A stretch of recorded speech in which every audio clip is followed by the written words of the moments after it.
Oke, selamat pagi, siang, sore, dan malam, Bapak Ibu dosen juga para kakak asisten. Kami dari kelompok Salmo Tresbert untuk mata kuliah IF 3211 Komputasi Domain Spesifik. Untuk judul proyek kami membuat Salmo Tresbert, yaitu atribusi sumber genomik Salmonella enterica yang menggunakan fitur SNP, Kemer, dan juga embedding DNA BERT2. Nah, ini adalah latar belakang masalahnya.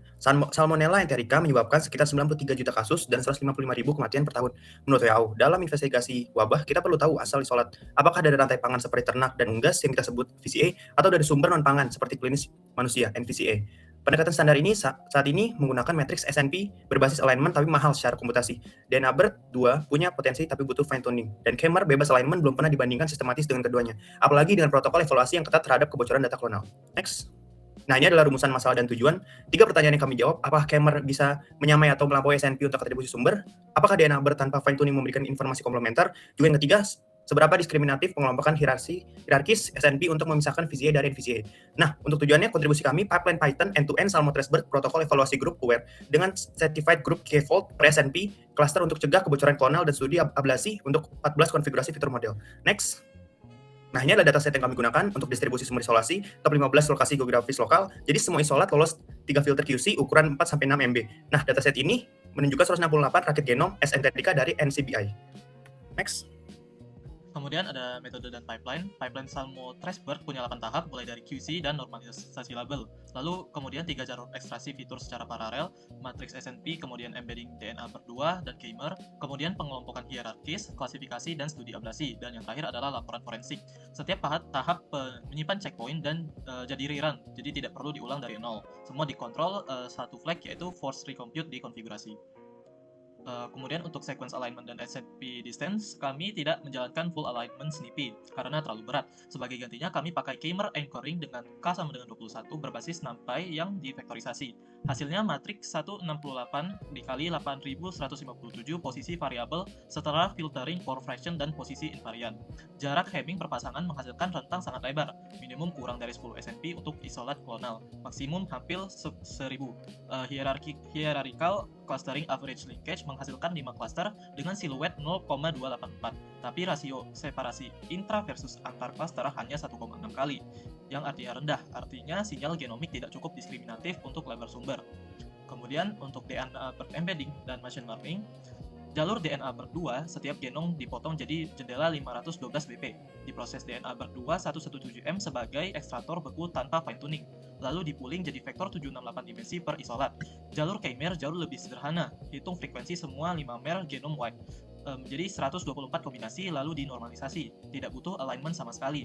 Semua fitur dievaluasi dengan stratified group K-fold 5 lipat dikelompokkan per SNP cluster NCBI. Ini krusial karena tanpa group aware split, F1 bisa terinflasi sampai dengan 0,088 akibat isolat berkerabat bocor antara training dan tes.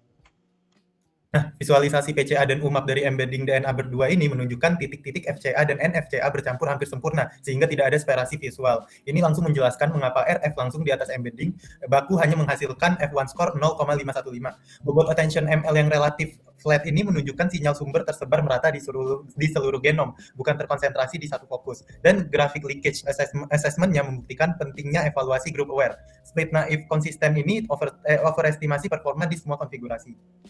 Dari studi ablasi yang ada 14 konfigurasi lebih, ada 3 temuan utama. Yang pertama yaitu dengan F1 score 0,655 tertinggi. Penjelasannya secara biologis yaitu isolat FCA berbagi bias dengan penggunaan codon dan juga komposisi GC skala genom yang berkaitan dengan adaptasi lingkungan pangan. Profil 5-mer menangkap ini secara holistik dan juga tanpa butuh alignment. Yang kedua yaitu DNA berdua berfungsi sebagai lapisan representasi perantara, bukan fitur langsung. Embedding beku F1 hanya 0,515 dengan attention MIL naik ke 0,622. Peningkatannya itu sekitar 0,107 karena MIL mengidentifikasi jendela genomik yang paling diskriminatif. Nah, yang ketiga yaitu fitur gabungan ini tidak membantu. Penambahan AMR justru menambah noise dan menurunkan performa. Maka dari itu, gen resistansi antibiotik tidak membawa sinyal sumber yang memadai. Kesimpulannya yaitu terdapat 3 jawaban rumusan masalah yang mana nanti akan dijelaskan lebih detail oleh teman saya dan Endra yang sekaligus mendemonstrasikan program ini. Demonya itu adalah kita berorientasi kepada notebook dan model-modelnya itu dikembangkan secara modular dalam folder SRC ya. Dengan folder SRC ini terdiri dari 7 modul utama. Yang pertama itu pada SRC utils ya.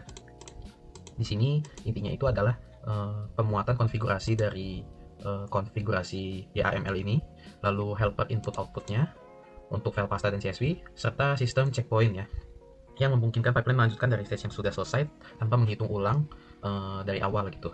Lalu ada juga modul seed untuk menetapkan ya random seed itu secara global di Python, NumPy, dan PyTorch untuk menjamin reproducibility-nya. Selanjutnya ada data ya, yang mana intinya itu adalah untuk pre-processing dan proses load secara menyeluruh ya, seperti membaca metadatanya CSV, lalu memuat genom pasta, lalu membersihkan urutan bahasanya, lalu melakukan QC genom berdasarkan ukuran dari fraksi bahasa ke N-nya, serta menormalisasi label sumber isolat ke kosakata terkontrol. Di sini juga terdapat Kmer ya dan AMR, yang mana intinya itu untuk Kmer itu untuk ekstraksi fitur frekuensi tetranukleotida, dan pada AMR ini untuk fitur profil gen AMR-nya gitu. Lalu yang ketiga pada SNP ya, itu intinya adalah menangani ekstraksi dan segala pemrosesan SNP ya. Di sini juga terjadi penanganan filter, yang mana memfilter posisi SNP itu berdasarkan minor alel frekuensinya gitu, serta menghitung matriks jarak Hamming pairwise-nya ya. Lalu pada yang keempat itu adalah embedding ya, yang mana embedding ini itu mengurus seluruh proses DNA breakthrough, yang mana loading model dari Hugging Face, lalu encoding urutan DNA menjadi vektor, serta melalui sliding window-nya gitu ya. Lalu terdapat juga modul MIL, yang mana ini untuk mengimplementasi attention based multiple instance learning untuk pooling adaptif antar window-nya gitu. Lalu kita lanjut ke clustering. Di sini menangani segala analisis unsupervised-nya, seperti hierarchical clustering dari matriks SNP, lalu reduksi matriks dan reduksi dimensi dengan PCA, UMAP, dan TSNI ya. Lalu ada juga validasi cluster menggunakan ARI dan NMI terhadap metadatanya. Lalu untuk visualisasi distance heatmap serta embedding scatter plot-nya. Selanjutnya yang keenam itu adalah models ya, yang mana models ini berisikan logika training dan evaluasinya. Trainer untuk training classifier-nya, lalu evaluator untuk menghitung metrik, dan pipeline-nya ini sebagai orchestrator ablation study yang menjalankan semua eksperimennya secara berurutan dengan group aware split. Lalu yang ketujuh adalah report, yang intinya itu menghasilkan ringkasan statistik akhir itu di generatornya dan tabel forensik perisolatnya di forensik ini. Semua parameter ini seperti seed, ukuran window, threshold MAF, dan tipe model, serta flag force recompute itu dikonfigurasi dalam satu file config YAML, yang mana ini membuat seluruh eksperimen itu reproducible hanya dengan mengubah satu file konfigurasi saja. Kembali ke notebook. Jadi untuk hasil pertama dari analisis SNP itu, SNP distance-nya itu memperoleh rata-rata jarak isolat dalam SNP clusternya itu yang sama adalah sekitar 785,5 SNP, dan antar cluster itu sebesar 514,3 SNP dengan separation datanya itu rasionya 1,4. Jadi memang ada sedikit pemisahan tapi belum sangat kuat ya. Lalu pada hierarchical clustering juga ARI terhadap SNP itu juga sangat rendah ya, yaitu 0,0006 kali, sehingga clustering lokal belum konsisten dengan cluster referensinya. Lalu untuk IDE-nya itu sebagai berikut. Lalu untuk klasifikasi source binary-nya juga seperti berikut.